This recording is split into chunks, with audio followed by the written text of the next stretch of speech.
Okay, for those of you that are ready to get started with your lizard point, I want to navigate you through that process and help you understand why you're doing it. Lizard point is an online geographic place name quiz system, and I use it not because this is a particularly critical aspect of contemporary geography, but because it's very important when we study regions that people understand the basic relative location of phenomena. In other words, it's important when we talk about Europe to understand where Sweden is relative to Switzerland, or when we talk about South America and we talk about the southern cone, to know that Chile and Argentina make up that cone. So having said that, what I do is I use LizardPoint, and so what I'd like you to do is navigate to this. Again, it's just lizardpoint.com, and then you're going to go to the geography portion of it. What you need to do first is you need to set up an account.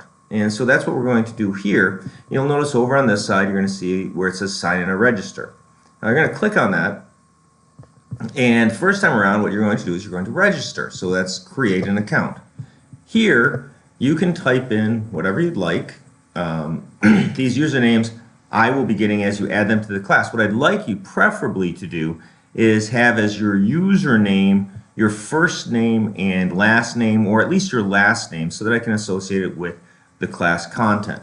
So for example, I have a Gmail account that I made for this class, and I'm just calling it JA Livingston 8, and you'll notice that when I go here I can put in JA Livingston 8 at gmail.com, and you're going to do that again here, and then create a password and enter it again. Excuse me. Then what you need to do is make sure that you click on the I agree to the terms and conditions and you're over 13 years of age. That's important because, again, of privacy issues. So make sure you do that. Now once you've done that, the next step is you're going to get an email to whatever email you use, and you need to confirm your account. Once you have an account, you're going to go up the next time you log in, you're going to come here and you're going to put in your username and your password.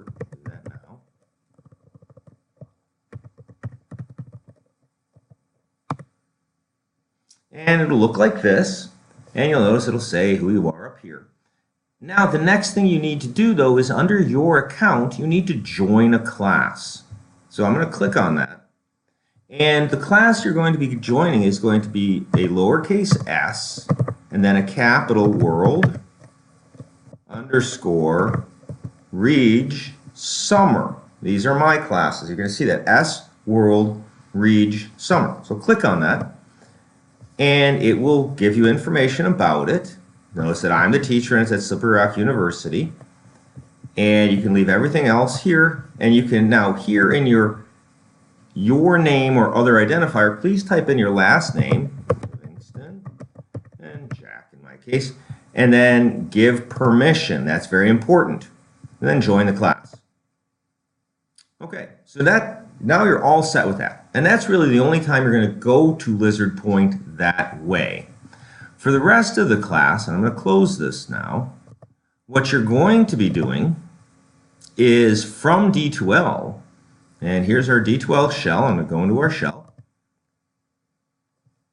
And you're going to notice under the content area, there are place name quizzes. So once you click on place name quizzes, now there are 17 listed here. You don't actually have to take all 17 if you don't want to. What you'll notice is that, for example, here's the link, and we're just going to do this one real quick. World, continents, and oceans. Then you do have to do that one. I'm going to click on that, and it will bring you here. And please note, you can use the practice quizzes. You do not have to take any of these quizzes as a strict test. I want you to learn these. That's the most important thing.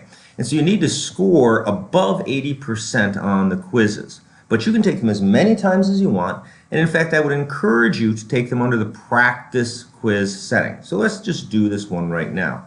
The practice, so it says, where's the Atlantic Ocean? Well, that's the Atlantic Ocean there.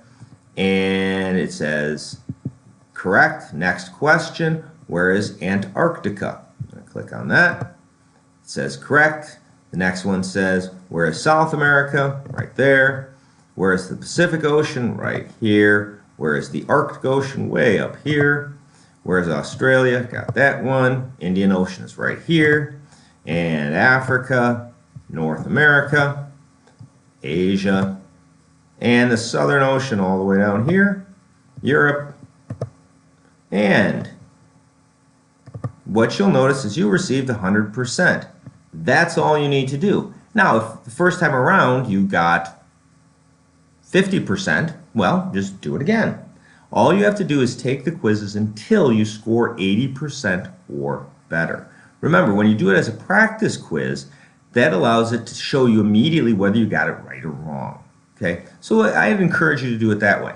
Now, the other point I want to make about these quizzes, I'm going to go back here to our place name quizzes.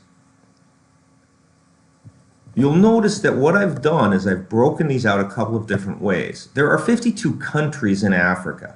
And if you feel like taking it that way, doing it all as one big quiz, you can do that.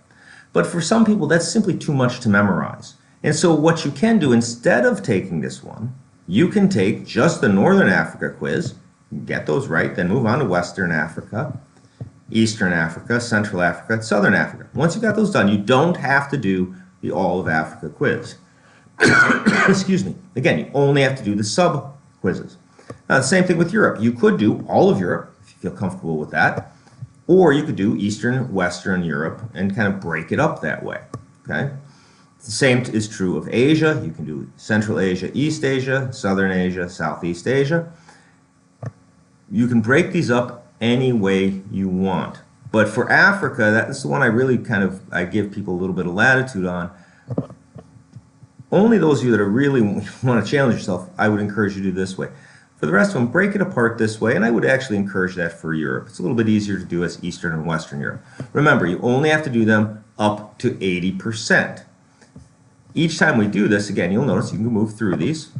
Central America and the Caribbean. Quiz comes up. Leave it in practice mode. Now remember, don't put it in study mode because that doesn't give me a score, but practice is probably the best way of taking it. So again, here is Cuba. We click on that, and it'll move you through the questions. Okay? That's taking the LizardPoint quizzes. Make sure you register for your class. If by the end of the week I don't see you register for class, I'll probably send you an email to say make sure that you get registered for these. There is no time limit on these. You simply have to have them done by the end of the class. If you have any questions about these, please feel free to email me, and I should be able to get you set up. We'll see you in the next lecture.